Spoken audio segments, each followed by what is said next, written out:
الحكم الأول كان 3 سنوات للزوجة والزوج سنتين. محكمة الاستئناف خفضت الحكم 9 أشهر نافذة للطرفين، للزوجة والزوج. لتنوير الرأي العام أكثر في الموضوع، عدد كبير متتبعي قضية كنزة اللي ألمت المغاربة بشكل كبير. تنازل وضعته مؤخرا في الجلسة الفارطة. دلابي أستاذ رشيد اللي هو دفاع المشكلة والزوج ديالها. اليوم المحكمة صدرت الحكم ديالها 9 أشهر نافذة، يعني من 3 سنين ل 9 شهور. 9 شهور ليها هي كزوجة كمشغلة، وكذلك الزوج ديالها اللي هو المشغل ديال كنزة.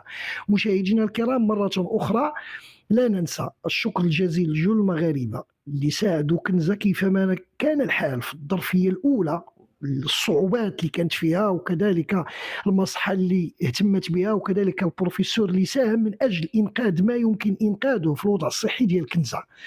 من بعد مراحل ديال التقاضي، المحكمة الابتدائية صدرت الحكم 3 سنوات، الزوج سنتين، تعويض الزوجة 9 مليون، الزوج 6 مليون تعويض. ولكن في الاستئناف كنزة تنازلت على الملف ديالها في التعويض.